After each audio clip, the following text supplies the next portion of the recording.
It was a Sunday afternoon at the firehouse when the alarm went off, and the call was for chest pain. And as you know, that's a common call. We ran down to the rigs, went lights and siren up to this apartment complex, grabbed our gear, ran up to the third floor, and knocked on the door. Answering the door was this older woman, and she had tears in her eyes. She said, "It's my husband. I think he's having a heart attack." We walked through the door into this dark, small apartment, and just then we heard, "Beep! Man, beep are you guys doing? Beep!" We had just met Ed. Ed started to curse at us, the medics, for showing up. He started to curse at his wife for giving us a call, and he was cursing at the television set. Ed was watching a Denver Bronco game. That's home for me, and for those of you that follow that kind of thing, can't appreciate his chest pain. Well, just about that time, Ed's head fell back. We grabbed Ed, put him on the floor, ripped open his shirt. Right next to us, the defibrillator, lubricated the paddles, placed him on his chest, V-fib. Fired it up to 200 watts, and we shocked him. Ed sat up, which shocked us. But then, Ed's back, great. Then, bam, Ed's down again. Fibrillation. Then we fired it up to 300 watts. Shocked him again, nothing. Full blast, 360 at the time. Shocked him again, long pause. Then, fortunately, Ed's heart fired up. He regained his consciousness almost immediately. And I chatted with Ed on into the hospital. We gave our report, and it was 2 months later. I just got off duty. I was still in uniform, having an early lunch with some friends. And the waiter came up to us afterwards, and he said, "Hey, that man over there paid for your lunch." There was Ed. He walked over and he said, "You saved my life." And I jumped up and I gave Ed a big hug because, just like all of us, we want satisfied customers. It's a big key. We don't want repeat customers. I said, "Ed, man, you are looking fantastic. What is going on?" He said, "Oh, they've got me exercising now. I'm trying to eat better. I really am. I quit smoking. I did that. And you know what? I'm loving life a lot more. And I don't take them damn Broncos so serious." Like Ed, like life, we come across these turning points in our life that allow you to see completely different than you had seen before. The experience that I will share with you this afternoon was that kind of an experience for me. Mount Everest is a story of people having a wish, pursuing a dream, and focusing on a goal. Now, I won't beat you up on all that goal-setting stuff. You've heard it. But I think I got the key. And here's the motivational moment. We can all reach our goals.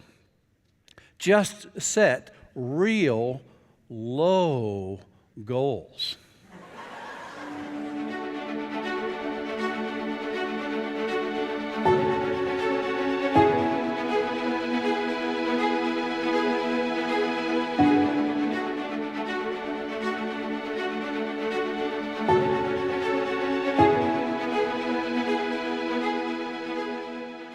Here in Baltimore, we might take 10 steps and 1 breath. On Everest, you might take 10 breaths.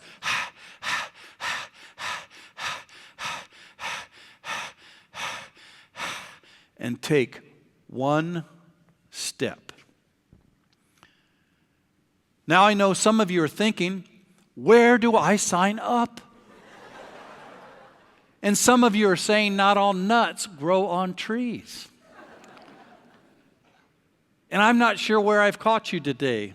I don't know what inspires you, what motivates you to do what you do. For myself, there are a variety of reasons. And just like you, my experience on the street certainly inspired my life. You know, a SWAT team member and then a police officer, and then to switch to the fire department and be a medic. Those are powerful experiences. I cherish all of them. Well, one of the most inspiring chapters in my life was to be a wish granter for 23 years. And I had the opportunity to go out and interview young children. All these kids had terminal illnesses. Believe me,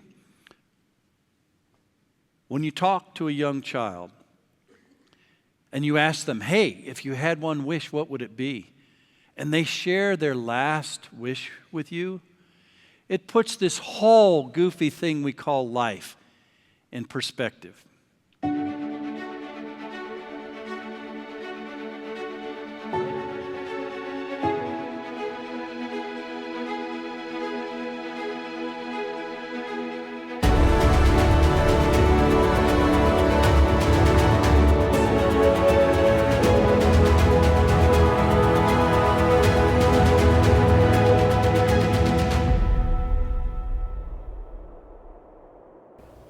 How does adventure relate to our business?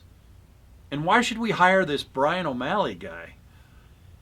In today's ever-changing business environment, organizations are looking to build trust and come together as a team. They want to improve upon something they already have or create something from nothing. That requires people to commit to a vision, take risks, and be willing to explore the unknown. And here's an important trend I've noticed at meetings. They want more than just an expert talking at them. They want an experience that elevates their insights, their wisdom, and that's where the magic happens.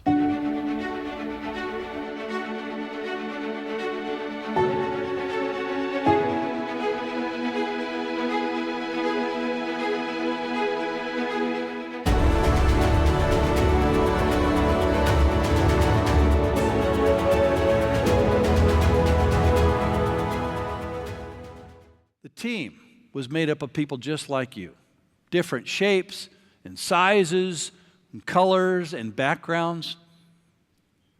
Did we always get along? No. That's the good news. You see, if you and I are working on a project and we both agree on the same thing all the time, I'm not necessary.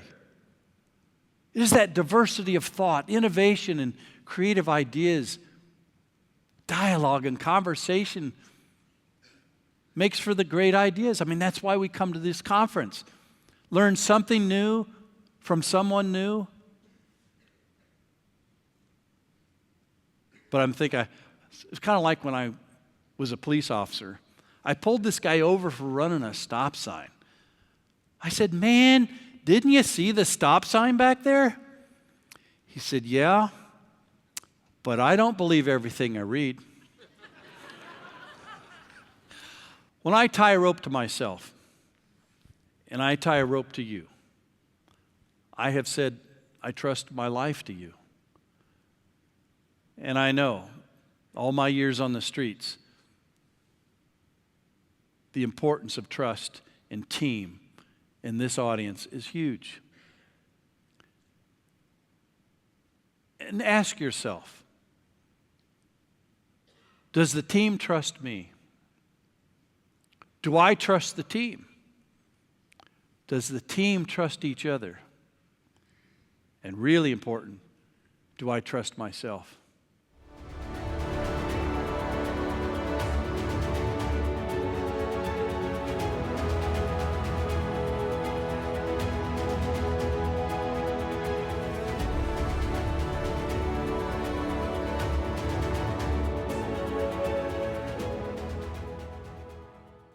And I have a wish for you.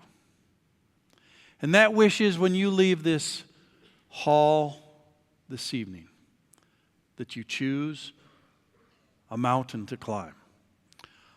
A mountain that is uniquely yours, personally and professionally. One that grabs your passion and you push past the fears. And this is key. Promise yourself that you will make a difference in the life of someone else. You have done it so many times. It's time now to look after each other. You have my respect. Your mountain is waiting. Namaste.